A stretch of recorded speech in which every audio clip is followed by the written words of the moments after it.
ಕಾರ್ಯನಿರತ ಪತ್ರಕರ್ತರ ಸಮ್ಮೇಳನ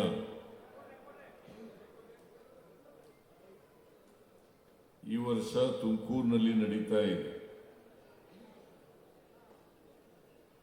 ಈ ಕಾರ್ಯಕ್ರಮದಲ್ಲಿ ಮುಖ್ಯ ಅತಿಥಿಗಳಾಗಿ ಭಾಗವಹಿಸಿರ್ತಕ್ಕಂಥ ಗೃಹ ಸಚಿವರು, ತುಮಕೂರು ಜಿಲ್ಲಾ ಉಸ್ತುವಾರಿ ಸಚಿವರು ಆದಂಥ ಶ್ರೀ ಡಾಕ್ಟರ್ ಪರಮೇಶ್ವರ್ ಅವರೇ, ಸಹಕಾರ ಸಚಿವರಾದಂಥ ಶ್ರೀ ರಾಜಣ್ಣ ಅವರೇ, ದೆಹಲಿ ಪ್ರತಿನಿಧಿ ಹಾಗೂ ಮಾಜಿ ಸಚಿವರಾದಂಥ ಶ್ರೀ ಟಿ.ಬಿ. ಜಯಚಂದ್ರ ಅವರ,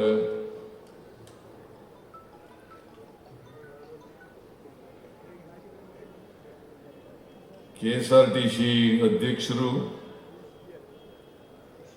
ಶಾಸಕರು ಆದಂಥ ಗುಬ್ಬಿ ಶ್ರೀನಿವಾಸ್ ಅವರ,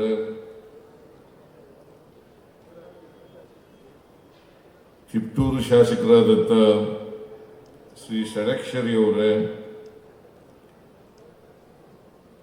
ಶಾಸಕರಾದಂಥ ಶ್ರೀ ವೆಂಕಟೇಶ್ ಅವರೇ, ಈ ಸಮಾರಂಭದ ಅಧ್ಯಕ್ಷರ ನೀವು,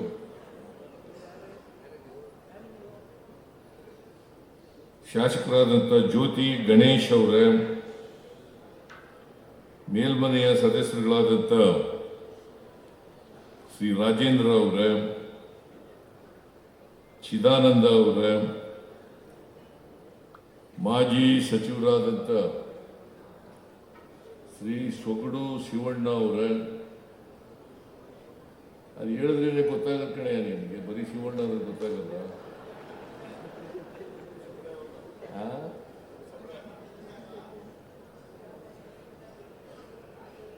ಮಾಜಿ ಶಾಸಕರಾದಂಥ ಶ್ರೀ ಗಂಗನ್ಮಯ್ಯ ಅವರೇ, ಎಲ್ಲ ಅವರು ಹೊರಟೋದ್ರ.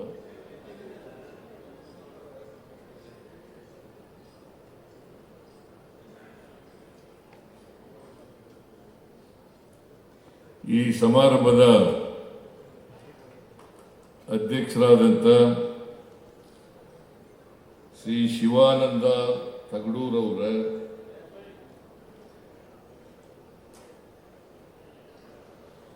ಹಿರಿಯ ಪತ್ರಕರ್ತರಾದಂಥ ಶ್ರೀ ನಾಗಣ್ಣ ಅವರೇ, ಜಿಲ್ಲಾ ಪತ್ರಕರ್ತರ ಸಂಘದ ಅಧ್ಯಕ್ಷರಾದಂಥ ಶ್ರೀ ಪುರುಷೋತ್ತಮ ಅವರೇ, ವೇದಿಕೆ ಮೇಲಿರ್ತಕ್ಕಂಥ ಇತರ ಎಲ್ಲ ಆಹ್ವಾನಿತ ಗಣ್ಯರೇ,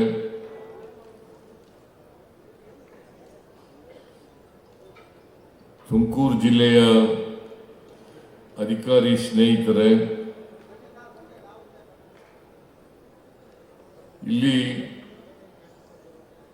ಆಗಮಿಸಿರ್ತಕ್ಕಂಥ ರಾಜ್ಯದ ಎಲ್ಲ ಜಿಲ್ಲೆಗಳಿಂದ ಬಂದಿರತಕ್ಕಂಥ ಎಲ್ಲ ಪತ್ರಕರ್ತ ಬಂಧುಗಳೇ, ಸೋದರ ಸೋದರಿಯರೇ, ಮಾಧ್ಯಮದ ಗೆಳೆಯರೇ,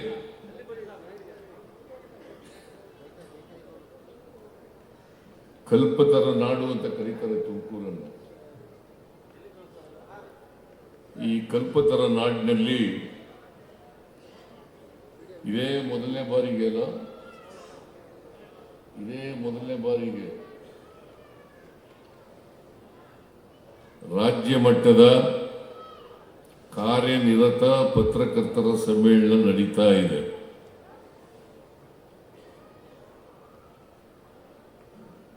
ತುಮಕೂರು ಜಿಲ್ಲಾ ಪತ್ರಕರ್ತರ ಸಂಘದವರು ಮತ್ತು ರಾಜ್ಯ ಪತ್ರಕರ್ತರ ಸಂಘದವರು ಇವರು ಸಂಯುಕ್ತ ಆಶ್ರಯದಲ್ಲಿ ಈ ಸಮ್ಮೇಳನ ನಡೀತಾ ಇದೆ.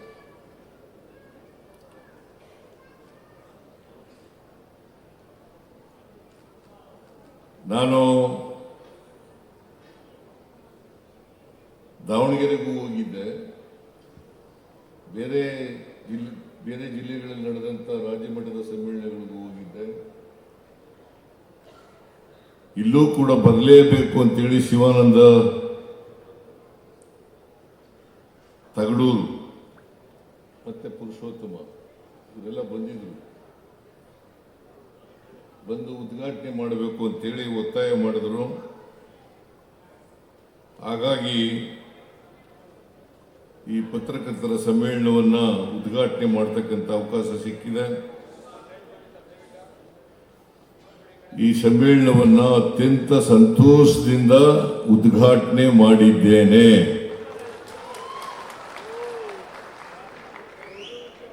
ಮೊದಲಿಗೆ ನಿಮ್ಮೆಲ್ಲರಿಗೂ ಕೂಡ ಹೊಸ ವರ್ಷದ ಶುಭಾಶಯಗಳನ್ನು ಕೋರಲಿಕ್ಕೆ ಬಯಸ್ತಾ ಇದ್ದೇನೆ.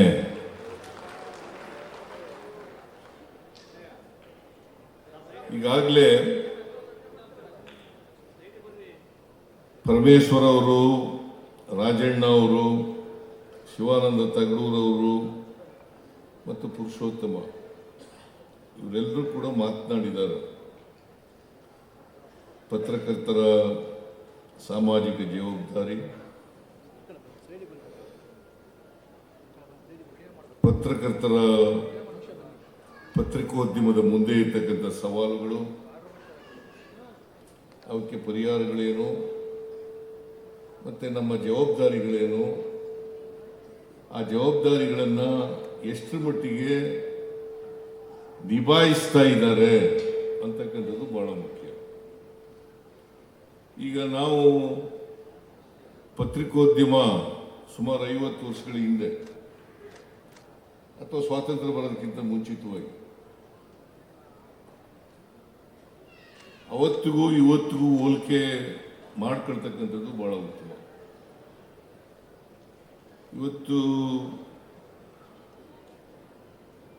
ವಿಜ್ಞಾನ ತಂತ್ರಜ್ಞಾನ ಬೆಳವಣಿಗೆ ಆಗ್ತಾ ಇರೋದ್ರಿಂದ ಪತ್ರಿಕೋದ್ಯಮನೂ ಕೂಡ ಬೆಳವಣಿಗೆಗಳನ್ನು ಕಾಣಲಿಕ್ಕೆ ಸಾಧ್ಯ ಆಗ್ತಾ ಇದೆ.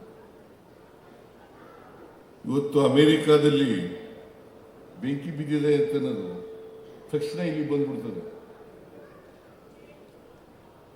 ಅಷ್ಟು ಮಟ್ಟಿಗೆ ವೇಗವಾಗಿ ಸುದ್ದಿವಾಹಿನಿ ಬದಲಾವಣೆಯನ್ನು ಕಂಡಿದೆ. ಇಂಥ ಯುಗದಲ್ಲಿ ನೀವಿದ್ದೀವಿ ಅಂತಕ್ಕಂಥದ್ದನ್ನ ನೀವೆಲ್ಲರೂ ಕೂಡ ಅದನ್ನ ತಲೆಯಲ್ಲಿ ಇಟ್ಕೊಂಡ್ರೆ ಬಹಳ ಒಳ್ಳೆಯದು ಅಂತಕ್ಕಂಥದ್ದು ಮಾತುಗಳನ್ನು ಹೇಳಲಿಕ್ಕೆ ಬಯಸ್ತಾ ಇದ್ದೀನಿ. ಇವತ್ತು ಬೆಳವಣಿಗೆ ಆಗ್ತಾ ಇದೆ. ಯಾವುದೇ ದೇಶದಲ್ಲಿ ಪತ್ರಿಕೋದ್ಯಮ ನನ್ನ ಪ್ರಕಾರ ಅದು ವೃತ್ತಿಯಾಗಿಯೇ ಇರಬೇಕು. ಈಗ ಕೆಲವು ವರ್ಷಗಳಿಂದ ಉದ್ಯಮ ಆಗ್ಬಿಟ್ಟಿದೆ. ಉದ್ಯಮ ವೃತ್ತಿ ಪತ್ರಿಕೋದ್ಯಮ ವೃತ್ತಿಯಾಗಿದ್ದಾಗ ದೇಶದ ಹಿತ, ಸಮಾಜದ ಹಿತ, ಜನರ ಹಿತ ಇದು ಬಹಳ ಮುಖ್ಯ ಆಗಿತ್ತು. ಈಗ ಉದ್ಯಮ ಆದಮೇಲೆ ಸ್ವಲ್ಪ ಬದಲಾವಣೆಗಳನ್ನು ನಾವು ಕಾಣಲಿಕ್ಕೆ ಸಾಧ್ಯ. ಇದನ್ನ ರಾಜ್ಯದ ಪತ್ರಕರ್ತರೆಲ್ಲರೂ ಕೂಡ ಗಮನದಲ್ಲಿ ಇಟ್ಕೋಬೇಕು ಅಂತಕ್ಕಂಥ ಮಾತುಗಳನ್ನು ಹೇಳಲಿಕ್ಕೆ ಬಯಸ್ತಾ ಇದ್ದೇನೆ.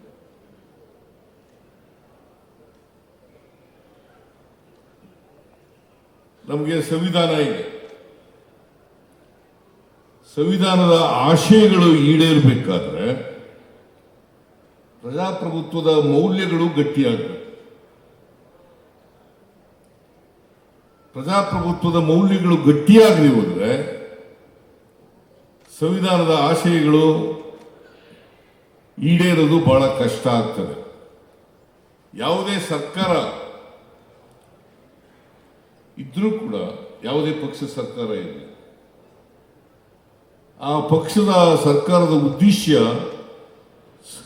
ಸಂವಿಧಾನದ ಆಶಯಗಳನ್ನು ಈಡೇರಿಸ್ತಕ್ಕಂಥದ್ದು, ಸಮಾಜದಲ್ಲಿರ್ತಕ್ಕಂಥ ಅಸಮಾನತೆ ಏನಿದೆ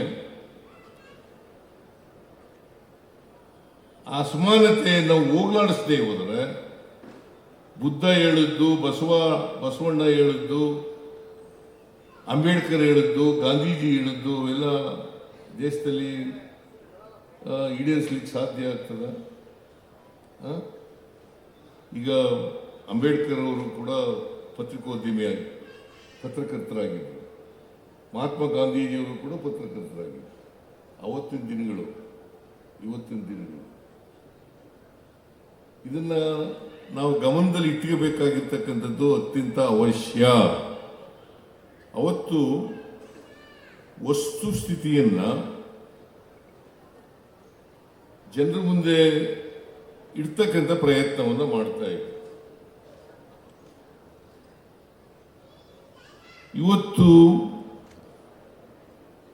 ವಸ್ತುಸ್ಥಿತಿ ಜೊತೆಗೆ ಮೌಲ್ಯಯುತ ಸುದ್ದಿಗಳು ಜನರಿಗೆ ತಲುಪತಕ್ಕಂಥ ಕೆಲಸ ಆಗ್ತದೆ.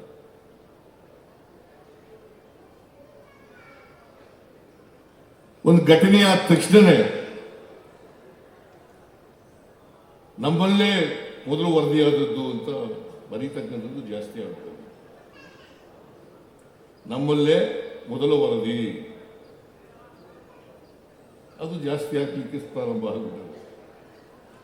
ಆಯ್ತು, ವರದಿ ಮಾಡಿ, ನಮ್ದೇನು ತಕರಾರಿಲ್ಲ. ಆದರೆ ನಿಮ್ಮ ಸುದ್ದಿ ಸತ್ಯದಿಂದ ಕೂಡಿರಬೇಕು.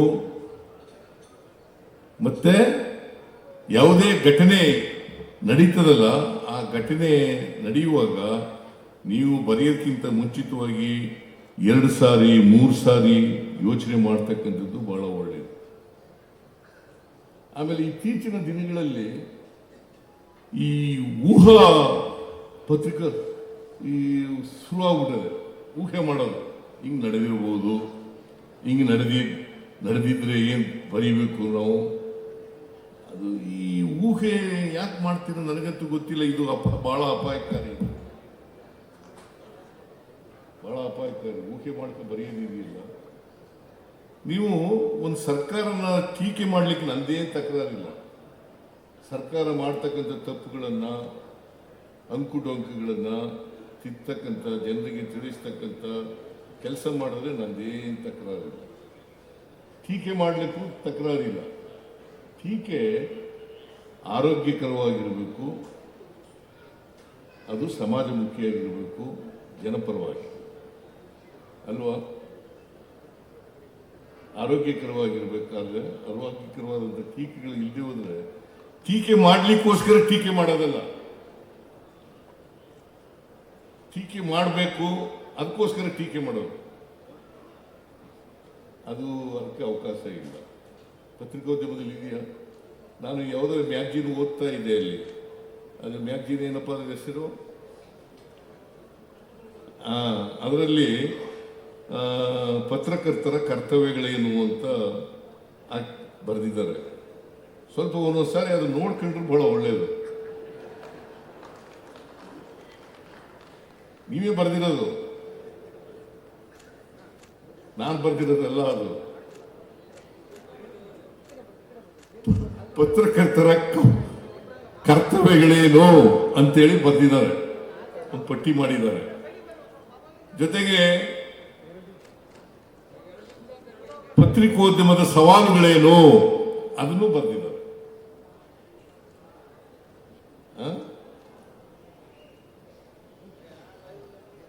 ಈ ಸವಾಲುಗಳು ಮತ್ತೆ ಕರ್ತವ್ಯಗಳನ್ನ ನೀವು ಚಾಚೂ ತಪ್ಪದೆ ನಿರ್ವಹಿಸಿದ್ರೆ ಬಹುಶಃ ಸಮಾಜದಲ್ಲಿ ಬದಲಾವಣೆಯನ್ನು ಆಗಲಿಕ್ಕೆ ಕಷ್ಟ ಏನಾಗಲಿಕ್ಕಿಲ್ಲ ಅಂತೇಳಿ ನಾನು ಭಾವಿಸ್ಕೊತೇನೆ.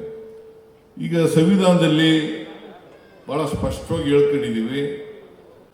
ಅಂಬೇಡ್ಕರ್ ಅವರೇ ಹೇಳಿದ್ದಾರೆ, ನಮ್ಮ ಸಮಾಜದಲ್ಲಿ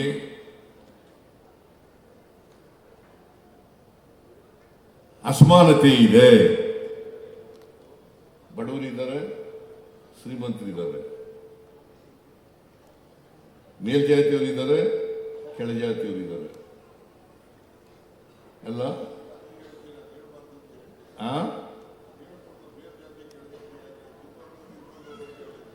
ಇಲ್ಲ, ನೀನು ಹೇಳಿದಾಗ ನಾ ಹೇಳಕ್ಕಾಗಲ್ಲ.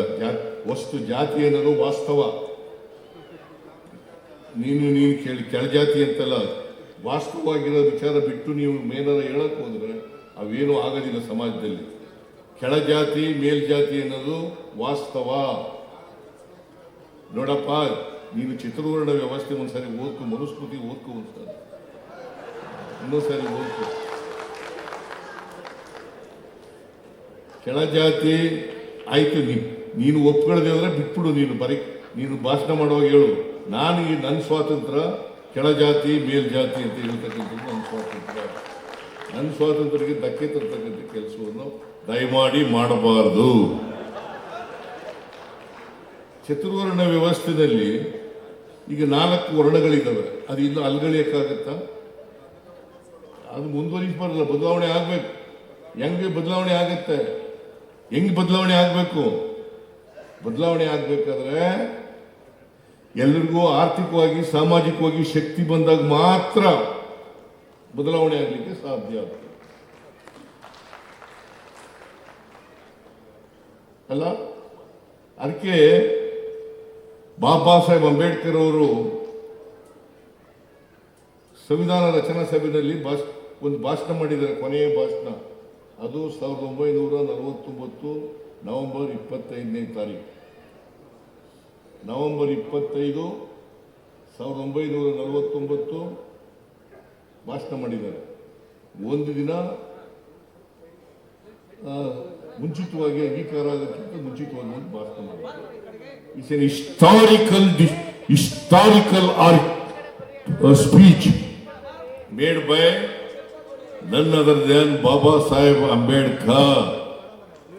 ದಯಮಾಡಿ ನಾನು ರಾಜಣ್ಣನಿಗೆ ಹೇಳ್ತೀನಿ, ಆ ಭಾಷಣ ಓದ್ಕೋಬೇಕು. ಏನಂತ ಹೇಳಿದ್ದೇನೆ ಆ ಭಾಷಣದಲ್ಲಿ?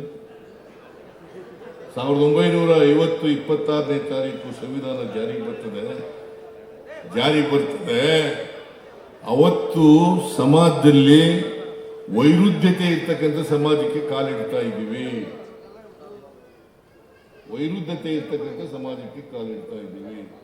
ಸಮಾಜದಲ್ಲಿ ಆರ್ಥಿಕ ಅಸಮಾನತೆ, ಸಾಮಾಜಿಕ ಅಸಮಾನತೆ ಇದೆ. ಈ ಅಸಮಾನತೆ ಹೋಗಲಾಡಿಸದೆ ಹೋದ್ರೆ ಈ ಪ್ರಜಾಪ್ರಭುತ್ವದ ಸೌಧ ಇದೆಯಲ್ಲ, ನಾವು ಸ್ವಾತಂತ್ರ್ಯ ಗಳಿಸಿದೀವಲ್ಲ, ಈ ಸೌಧನ ಯಾವ ಜನ ಅನ್ಯಾಯಕ್ಕೆ ಒಳಗಾಗ್ತಾರೆ, ಈ ಅಸಮಾನತೆಯಿಂದ ನರಳ್ತಾ ಇದ್ದಾರೆ, ಅದೇ ಜನ ಪ್ರಜಾಪ್ರಭುತ್ವದ ಸೌಧವನ್ನು ಧ್ವಂಸ ಮಾಡ್ತಾರೆ ಅಂತಕ್ಕಂಥ ಮಾತುಗಳನ್ನು ಹೇಳಿದ್ದಾರೆ. ಇದನ್ನು ನಾವು ಯಾವಾಗಲೂ ಕೂಡ ರಾಜಕಾರಣಿಗಳು ಮೊದಲನೇದಾಗಿ, ಆಮೇಲೆ ಪತ್ರಕರ್ತರು ಎರಡನೇದಾಗಿ, ಆಮೇಲೆ ಸಮಾಜ ಸುಧಾರಕರು ಇವೆಲ್ಲರೂ ಕೂಡ ಜ್ಞಾಪಕ ಇಟ್ಕೋಬೇಕು ಅಂತಕ್ಕಂಥ ಮಾತುಗಳನ್ನು ಹೇಳಲಿಕ್ಕೆ ಬಯಸ್ತಾರೆ. ಅದಕ್ಕೋಸ್ಕರನೇ ಯಾವ ಜನ ದುರ್ಬಲ ವರ್ಗದ ಜನ ಇದ್ದಾರೆ, ಧ್ವನಿ ಇಲ್ಲತಕ್ಕಂಥ ಜನ ಇದ್ದಾರೆ, ಆ ಜನರ ಧ್ವನಿಯಾಗಿ ಮಾಧ್ಯಮಗಳು ಕೆಲಸ ಮಾಡಿದಾಗ ಹೆಚ್ಚು ಪರಿಣಾಮ ಆಗ್ತದೆ ಸಮಾಜದ ಮೇಲೆ ಅಂತಕ್ಕಂಥ ಮಾತುಗಳನ್ನು ಹೇಳಲಿಕ್ಕೆ ಬಯಸ್ತಾರೆ. ಯಾರಿಗೆ ಧ್ವನಿ ಇಲ್ಲ, ಯಾರಿಗೆ ಕೇಳಕ್ಕೆ ಸಾಮರ್ಥ್ಯ ಇಲ್ಲ, ಅನ್ಯಾಯದಿಂದ ನಡೀತಾ ಇದ್ದಾರೆ, ಆ ಜನರ ಪರವಾಗಿ ಇರಬೇಕಾಗಿರ್ತಕ್ಕಂಥದ್ದೇ ನಮ್ಮೆಲ್ಲರ ಕರ್ತವ್ಯ ಅಂತಕ್ಕಂಥ ಮಾತುಗಳನ್ನು ಹೇಳಲಿಕ್ಕೆ ಬಯಸ್ತೇನೆ. ಅದರಲ್ಲಿ ಪತ್ರಿಕೋದ್ಯಮದ ಪಾತ್ರ ಬಹಳ ಹಿರಿದಾಗಿರ್ತದೆ. ಯಾಕಂದ್ರೆ ನಿಮ್ಮ ಕಡೆ ನೋಡ್ತಾ ಇದ್ದಾರೆ ಜನ, ನಮಗಿಂತ ಜಾಸ್ತಿ ನಿಮ್ಮ ಕಡೆ ನೋಡೋದು, ನಿಮ್ಮ ಮೇಲೆ ವಿಶ್ವಾಸ ಜಾಸ್ತಿ, ನಿಮ್ಮ ಮೇಲೆ ನಂಬಿಕೆ ಜಾಸ್ತಿ, ನಿಮ್ಮ ಮೇಲೆ ನಂಬಿಕೆ ಜಾಸ್ತಿ, ನಿಮ್ಮ ಮೇಲೆ ವಿಶ್ವಾಸ ಜಾಸ್ತಿ. ಅದರಿಂದ ಅವರ ವಿಶ್ವಾರ್ಹತೆ ಇದೆಯಲ್ಲ, ಆ ವಿಶ್ವಾರ್ಹತೆಗೆ ಧಕ್ಕೆ ಬಾರದ ರೀತಿಯಲ್ಲಿ ನಡ್ಕೊಳ್ತಕ್ಕಂಥದ್ದು ಅತ್ಯಂತ ಅವಶ್ಯ. ಅದಕ್ಕೋಸ್ಕರ ನನ್ನೂ ಸೇರಿಸ್ಕೊಂಡು ರಾಜಕಾರಣಿಗಳು, ಸಾಹಿತಿಗಳು, ಪತ್ರಕರ್ತರು ಎಲ್ಲರೂ ಸೇರಿಸ್ಕೊಂಡು ನಾವೆಲ್ಲರೂ ಕೂಡ ಆತ್ಮಾವಲೋಕನ ಮಾಡ್ಕೋಬೇಕಾದಂಥ ಅಗತ್ಯ ಇದೆ ಅಂತಕ್ಕಂಥ ಮಾತುಗಳನ್ನು ಹೇಳಲಿಕ್ಕೆ ಬಯಸ್ತಾ ಇದ್ದೆ. ನನ್ನೂ ಸೇರಿಸ್ಕೊಂಡು ಬರೀ ಪತ್ರಕರ್ತರಲ್ಲ, ಎಲ್ಲ ಜನರು ಕೂಡ ಇವತ್ತು ಸಮಾಜದಲ್ಲಿ ಈ ಸಮಾಜದ ಬದಲಾವಣೆಗೆ ತರಲಿಕ್ಕೆ ಪ್ರಯತ್ನ ಮಾಡ್ತಕ್ಕಂಥವ್ರು ಎಲ್ಲರೂ ಕೂಡ ಈ ಆತ್ಮಾವಲೋಕನವನ್ನು ಮಾಡ್ಕೊಂಡ್ರೆ ಬಹಳ ಒಳ್ಳೆಯದು.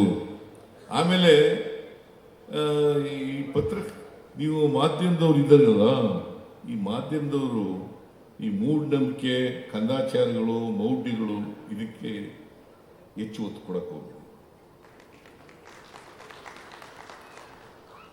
ದಯಮಾಡಿ ಒತ್ತು ಕೊಡಕ್ಕೆ ಹೋಗ್ಬಾರ್ದು. ಯಾಕಂತಂದರೆ ನನ್ನ 2 ಘಟನೆಗಳು ನನ್ನ ಜೀವನದಲ್ಲಿ ನಡೆದವು. ಒಂದು ಘಟನೆ ಏನಪ್ಪ ಅಂದರೆ, ಚಾಮರಾಜನಗರಕ್ಕೆ ಹೋದರೆ ಮುಖ್ಯಮಂತ್ರಿ ಹೋಗ್ಬಿಡ್ತದೆ ಅಂತ ಬರೆದರು ಪತ್ರಿಕೆಯವರೆಲ್ಲ. ಚಾಮರಾಜನಗರಕ್ಕೆ ಹೋದರೆ ಮುಖ್ಯಮಂತ್ರಿಯಾಗಿ ಮುಖ್ಯಮಂತ್ರಿ ಸ್ಥಾನ ಹೋಗ್ಬಿಡ್ತದೆ ಅಂತ ಬರೆದರು. ನಾನು ಒಂದು 15 ಸಾರಿ ಹೋಗಿರ್ಬೋದು, ನನ್ನ ಮುಖ್ಯಮಂತ್ರಿ ಸ್ಥಾನ ಇನ್ನೂ ಗಟ್ಟಿ ಆಯಿತು. ಇಂಥದಕ್ಕೆಲ್ಲ ಯಾಕೆ ಬೆಂಬಲ ಕೊಡ್ತೀರಿ? ಆಮೇಲೆ ಒಂದ್ಸಾರಿ ನನ್ನ ಕಾರ್ ಮೇಲೆ ಒಂದು ಕಾಗೆ ಕೂತ್ಕೊಂಡ್ಬಿಟ್ಟಿತ್ತು. ಅದು ಏನೋ ರೋಗ ಬಂದಿದ್ದ ಕೂತ್ಕೊಂಡಿತ್ತು, ನನಗೆ ಗೊತ್ತಿಲ್ಲ, ಗ್ಲಾಸ್ ಮೇಲೆ ಕೂತ್ಕೊಂಡ್ಬಿಟ್ಟಿತ್ತು. ಇಬ್ರು ಇವರು ಎಂಥದ್ದು ಈ ಭವಿಷ್ಯ ಹೇಳೋರು ಜ್ಯೋತಿಷಿಗಳು ಒಂದಿನ ಟಿವಿನಲ್ಲಿ ಚರ್ಚೆ. ಏನಪ್ಪ ಚರ್ಚೆ? ನಾನು ಬಹಳ ಕುತೂಹಲದಿಂದ ನೋಡಿದೆ. ಏನು ಚರ್ಚೆ ಅಂತಂದರೆ, ನಾನು ಇನ್ನೂ 17ನೇ ಇಸ್ವಿನಲ್ಲಿ 2017ನೇ ಇಸ್ವಿನಲ್ಲಿ ಇನ್ನೂ ಜನವರಿ ತಿಂಗಳು ಫೆಬ್ರವರಿ ತಿಂಗಳು ಇರಬೇಕು, ಮುಂದಿನ ಬಜೆಟ್ ಅನ್ನ ಮಂಡಿಸ್ತಾರೆ, ಮಂಡಿಸಿದ ಮೇಲೆ ಮುಖ್ಯಮಂತ್ರಿ ಸ್ಥಾನ ಹೋಗ್ಬಿಡ್ತದೆ ಅಂತ ಒಬ್ಬರು ವಾದ ಮಾಡ್ತಾ ಇದ್ರು. ಇನ್ನೊಬ್ಬ ಪುರೋಹಿತ ಇನ್ನೊಬ್ರು ಏನು ಮಾಡಿದ್ರು,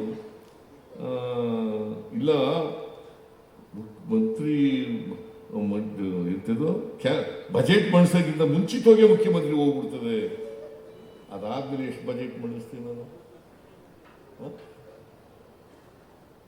17 ಬಜೆಟ್ ಮಂಡಿಸ್ತೆ, 18 ಬಜೆಟ್ ಮಂಡಿಸ್ತೆ, 2023 ಬಜೆಟ್ ಮಂಡಿಸ್ತೆ, 24 ಬಜೆಟ್ ಮಂಡಿಸ್ತೆ, 26ನೇದು ಮಂಡಿಸ್ತಾ ಇದ್ದೀನಿ, 25ನೇದು ಮಂಡಿಸ್ತಾ ಇದ್ದೀನಿ.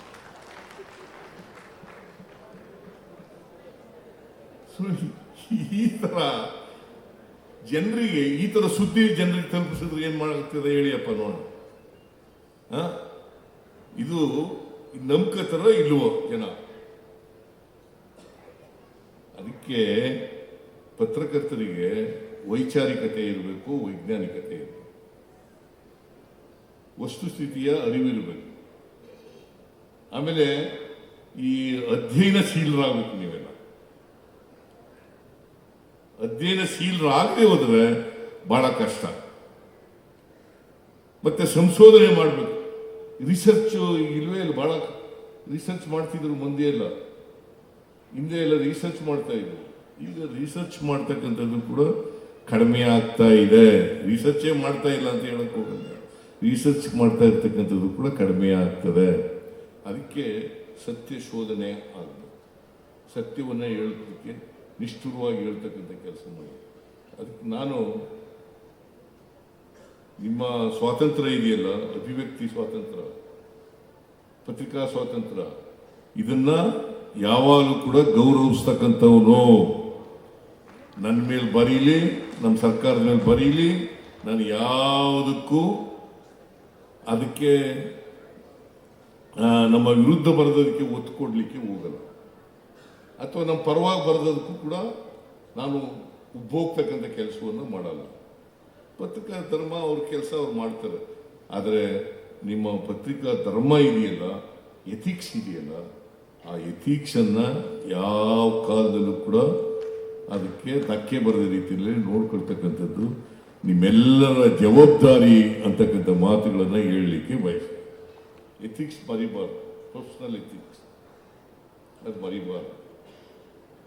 ಅದು ಮರೆತರೆ ಪತ್ರಿಕೋದ್ಯಮದಲ್ಲಿ ಜನರಿಗೆ ನಂಬಿಕೆ, ವಿಶ್ವಾಸಾರ್ಹತೆ ಕಡಿಮೆ ಆಗಲಿಕ್ಕೆ ಪ್ರಾರಂಭ ಆಗ್ತದೆ. ಈಗಾಗಲೇ ಓದೋರ ಸಂಖ್ಯೆ ಕಡಿಮೆ ಆಗ್ಬಿಟ್ಟಿದೆ. ಮುದ್ರಣ ಪತ್ರಿಕೋದ್ಯಮ ಇದೆಯಲ್ಲ ಅದು ಕಡಿಮೆ ಆಗ್ತಾ ಇದೆ. ಆದರೂ ನಾನು ಮಾತ್ರ ದಿನ ಮುದ್ರಣ ಪತ್ರಿಕೆನೇ ಓದೋದು, ಪ್ರಿಂಟ್ ಮೀಡಿಯಾನೇ ಹೆಚ್ಚಾಗಿ ಪತ್ರಿಕೆಗಳನ್ನೇ ಓದೋದು. 1 ಗಂಟೆ ಅದಕ್ಕೋಸ್ಕರವಾಗಿ ನಾನು ಎಷ್ಟೇ ತೊಂದರೆ ಆದರೂ ಕೂಡ 1 ಗಂಟೆ 1.25 ಗಂಟೆ ಎಲ್ಲ ಪತ್ರಿಕೆಗಳನ್ನು ಕೂಡ ಅಟ್ಲೀಸ್ಟ್ ಕನಿಷ್ಠ ಪಕ್ಷ ಹೆಡ್ಲೈನ್ಸ್ನಾರು ಕೂಡ ಕಣ್ಣಾಯಿಸ್ತಕ್ಕಂಥ ಕೆಲಸವನ್ನು ಮಾಡ್ತೇನೆ. ಟಿವಿ ಚಾನೆಲ್ಗಳಲ್ಲಿ ಒಂದೊಂದು ಸಾರಿ ರಾತ್ರಿ ನೋಡ್ತೀನಿ, ನಾನು 10 ಗಂಟೆಯಿಂದ 11 ಗಂಟೆವರೆಗೆ ನೋಡ್ತೀನಿ. ಅಲ್ಲಿ ಏನು ಸುದ್ದಿಗಳು ಬರ್ತವೆ ಅಂತ ನೋಡ್ತೀನಿ.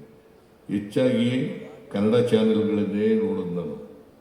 ಇಂಗ್ಲೀಷ್ ಚಾನೆಲ್ಗಳು ಭಾಳ ಕಡಿಮೆ ನೋಡೋದು.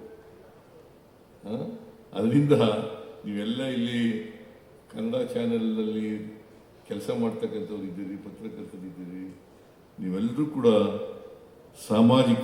ಸಮಾಜದ ಮುಖಿಯಾಗಿ ಸಾಮಾಜಿಕ ಜವಾಬ್ದಾರಿಯನ್ನು ಚಾಚು ತಪ್ಪದೆ ನಿರ್ವಹಿಸಲಿ ಅಂತಕ್ಕಂಥ ಮಾತುಗಳನ್ನು ಈ ಸಂದರ್ಭದಲ್ಲಿ ಹೇಳಲಿಕ್ಕೆ ಬಯಸ್ತಾ ಇದ್ದೇನೆ. ಇವತ್ತು ನಾಳೆ 2 ದಿನ ನಡೀತಾರೆ ನಿಮ್ಮದು. ನಾಳೆ ಎಲ್ಲ ಚರ್ಚೆ ಮಾಡಿ ಒಂದು ಸುದ್ದಿ ಹೋಗ್ಬೇಕು, ಎಲ್ರಿಗೂ ಮೆಸೇಜ್ ಹೋಗ್ಬೇಕು. ಈ ರಾಜ್ಯಕ್ಕೆ ಒಂದು ಮೆಸೇಜ್ ಹೋಗ್ತಕ್ಕಂಥದ್ದು. ಮತ್ತು ಸಂವಿಧಾನ ಪ್ರತಿಯೊಬ್ಬರು ಕೂಡ ತಿಳ್ಕೋಬೇಕಾಗ್ತದೆ. ಅದಕ್ಕೆ ನಾವು ನಮ್ಮ ಸರ್ಕಾರ ಶಾಲಾ ಮಕ್ಕಳಿಂದ ಕಾಲೇಜ್ ಮಕ್ಕಳು ಎಲ್ಲರಿಗೂ ಕೂಡ ಸಂವಿಧಾನ ಗೊತ್ತಾಗಬೇಕು ಅಂತೇಳಿ ಶಾಲಾ ಕಾಲೇಜುಗಳಲ್ಲಿ ಸಂವಿಧಾನವನ್ನು ಪ್ರಿಯಾಂಬಲ್ ಓದಿಸ್ತಕ್ಕಂಥ ಕೆಲಸವನ್ನು ಮಾಡ್ತಾ ಇದ್ದಾರೆ. ಯಾಕಂತಂದರೆ ಪ್ರತಿಯೊಬ್ಬರಿಗೂ ಕೂಡ ಸಂವಿಧಾನ ಗೊತ್ತಾಗಬೇಕು. ಈ ದೇಶದ ಜನರಿಗೆ ಗೊತ್ತಾದಾಗ ಮಾತ್ರ ನಮ್ಮ ಕರ್ತವ್ಯಗಳೇನು, ನಮ್ಮ ಜವಾಬ್ದಾರಿಗಳೇನು. ಬಿಕಾಸ್ ಹಕ್ಕುಗಳು ಮತ್ತು ಕರ್ತವ್ಯಗಳು ಜೊತೆಲೇ ಹೋಗೋದು. ಬರೀ ಹಕ್ಕುಗಳನ್ನು ಮಾತ್ರ ಚಲಾಯಿಸಬೇಕಾದ್ರೆ ಜವಾಬ್ದಾರಿಯನ್ನು ಕೂಡ ಚಲಾಯಿಸಬೇಕು. ಅದನ್ನು ಮಾಧ್ಯಮದಲ್ಲಿ ಯಾಕೆ ನಾನು ಇವನ್ನೆಲ್ಲ ಪ್ರಸ್ತಾಪ ಮಾಡ್ತೀನಿ ಅಂತಂದರೆ, ನಿಮ್ಮದು ಒಂದು ಶಕ್ತಿಯುತವಾದಂಥ ಮಾಧ್ಯಮ. ಅದಕ್ಕೋಸ್ಕರವಾಗಿ ಇವನ್ನೆಲ್ಲರೂ ಕೂಡ ಇನ್ನೂ ಜನರು ನಿಮ್ಮ ಮೇಲೆ, ನಿಮ್ಮ ಕಡೆ ನೋಡ್ತಾ ಇದ್ದಾರೆ, ನಿಮ್ಮ ಮೇಲೆ ನಂಬಿಕೆ ಇಟ್ಕೊಂಡಿದ್ದಾರೆ, ನಿಮ್ಮ ಕಡೆ ವಿಶ್ವಾಸವನ್ನು ಇಟ್ಕೊಂಡಿದ್ದಾರೆ. ಅದಕ್ಕೆ ಧಕ್ಕೆಯಾಗದ ರೀತಿಯಲ್ಲಿ ನೋಡ್ಕೊಳ್ಬೇಕು ಅಂತಕ್ಕಂಥ ಮಾತುಗಳನ್ನು ಈ ಸಂದರ್ಭದಲ್ಲಿ ಹೇಳಲಿಕ್ಕೆ ಬಯಸ್ತಾ ಇದ್ದೇನೆ. ಜೊತೆಗೆ ಶಿವಾನಂದ ಅವರು ಕೆಲವು ಒತ್ತಾಯಗಳನ್ನು ಮಾಡಿದ್ದಾರೆ. ಈಗ ನಾವು ಈಗಾಗಲೇ ನೋಡಿ, ಬಸ್ ಪಾಸು ಗ್ರಾಮೀಣ ಪ್ರದೇಶದಲ್ಲಿರ್ತಕ್ಕಂಥ ಅವರಿಗೆ ಬಸ್ ಪಾಸ್ ಕೊಡಬೇಕು ಅಂತ ಹೇಳಿದ್ರಿ. ಅದು ಬಜೆಟ್ನಲ್ಲೂ ಘೋಷಣೆ ಮಾಡಿದೆ. ದಾವಣಗೆರೆಯಲ್ಲಿ ನೀವು ಒತ್ತಾಯ ಮಾಡಿದ್ರಿ, ಅದು ಬಜೆಟ್ನಲ್ಲೂ ಘೋಷಣೆ ಮಾಡಿದೆ. ಈಗ ಜಾರಿ ಮಾಡ್ತಕ್ಕಂಥ ಕೆಲಸವನ್ನು ಮಾಡ್ತೀವಿ. ಕೆಲವೇ ದಿನಗಳಲ್ಲಿ ನಿಮ್ಮ ಕೈಗೆ ಬಸ್ ಪಾಸ್ಗಳು ಸಿಗ್ತವೆ. ಕೆಲವೇ ದಿನಗಳಲ್ಲಿ ಬಸ್ ಪಾಸ್ಗಳು ಸಿಗ್ತವೆ. ಆಮೇಲೆ ಮಾಸಾಸನನ್ನು ಹೆಚ್ಚು ಮಾಡಿದ್ದೀನಿ ನಾನು. 12,000 ರೂಪಾಯಿ ಮಾಡಿದ್ದೀನಿ ಮಾಸಾಸನ. ಆಮೇಲೆ 3,000ದಿಂದ 12,000 ಮಾಡಿದ್ದೀನಿ. ಇದು ನಮ್ಮ ಸರ್ಕಾರನೇ ಮಾಡಿರೋದು, ನಮ್ಮ ಸರ್ಕಾರನೇ ಮಾಡಿರೋದು. ಆಮೇಲೆ ಈ ಪತ್ರಕರ್ತರ ಆರೋಗ್ಯ ವಿಮೆ ಮಾಡಬೇಕು ಅಂತ ಹೇಳಿದ್ದಾರೆ. ಈಗಾಗಲೇ 10 ಕೋಟಿ ರೂಪಾಯಿ ಇಟ್ಟಿದ್ದೀವಿ, ಅದನ್ನು ಜಾರಿ ಮಾಡುತ್ತೇವೆ ಅಂತಕ್ಕಂಥ ಮಾತುಗಳನ್ನು ಇವೆಲ್ಲ ಮಾಡ್ಕೊಳ್ಳೋಣ. ನಮ್ಮ ಪರವಾಗಿರಿ ಅಂತ ಅಲ್ಲ, ಸಮಾಜದ ಪರವಾಗಿರಿ ಅಂತ ಅಷ್ಟೇ ಹೇಳಲಿಕ್ಕೆ ಬಯಸ್ತೀನಿ. ಸಮಾಜದ ಪರವಾಗಿರಬೇಕು. ಯಾವುದೇ ಒಂದು ಜಾತಿ ಧರ್ಮದ ಪರವಾಗಿರೋದಲ್ಲ, ಸಮಾಜದ ಪರವಾಗಿರ್ತಕ್ಕಂಥ ಕೆಲಸವನ್ನು ಮಾಡಬೇಕು ಅಂತಕ್ಕಂಥ ಮಾತುಗಳನ್ನು ಹೇಳಿ, ಇನ್ನೇನಾದ್ರು ಇದ್ರೆ ನಿಮ್ಮ ಒತ್ತಾಯಗಳು, ಬೇಡಿಕೆಗಳು ಏನಾದ್ರು ಇದ್ರೆ ಆ ಬೇಡಿಕೆಗಳು ನ್ಯಾಯಯುತವಾಗಿರ್ತಕ್ಕಂಥ ಬೇಡಿಕೆಗಳನ್ನೆಲ್ಲ ಈಡೇರಿಸ್ತಕ್ಕಂಥ ಕೆಲಸವನ್ನು ನಮ್ಮ ಸರ್ಕಾರ ಮಾಡ್ತದೆ ಅಂತಕ್ಕಂಥ ಮಾತುಗಳನ್ನು ಈ ಸಂದರ್ಭದಲ್ಲಿ ಹೇಳಿ, ಈ ಸಮ್ಮೇಳನ 2 ದಿನ ನಡೀತದೆ. ವಸ್ತುನಿಷ್ಠವಾಗಿ ನಡೀಲಿ.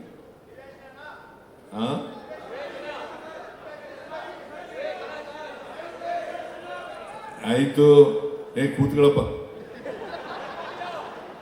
ವಸ್ತುನಿಷ್ಠವಾಗಿ ನಡೀಲಿ, ಚರ್ಚೆ ಅರ್ಥಪೂರ್ಣವಾಗಿರಲಿ, ಚರ್ಚೆ ಸಮಾಜಮುಖಿಯಾಗಿರಲಿ ಅಂತಕ್ಕಂಥ ಮಾತುಗಳನ್ನು ಹೇಳಿ ಈ ಸಮಾವೇಶ ಯಶಸ್ವಿಯಾಗಿ ಆಗಲಿ ಅಂತ ಈಗಾಗಲೇ ನಮ್ಮ ಪುರುಷೋತ್ತಮ ಯಶಸ್ವಿ ಆಗ್ಬಿಟ್ಟಿದೆ ಅಂತ ಹೇಳ್ಕೊಂಡ್ಬಿಟ್ಟಿದ್ದಾರೆ. ನಾಳೆ ಹೇಳ್ಬೇಕು ಅದನ್ನು. ಅದರಿಂದ ಯಶಸ್ವಿ ಆಗಲಿ ಅಂತೇಳಿ ಹಾರೈಸಿ ನನ್ನ ಮಾತುಗಳನ್ನು ಮುಗಿಸ್ತೇನೆ. ನಿಮ್ಮೆಲ್ಲರಿಗೂ ಶುಭವಾಗಲಿ. ಜೈ ಹಿಂದ್, ಜೈ ಕರ್ನಾಟಕ.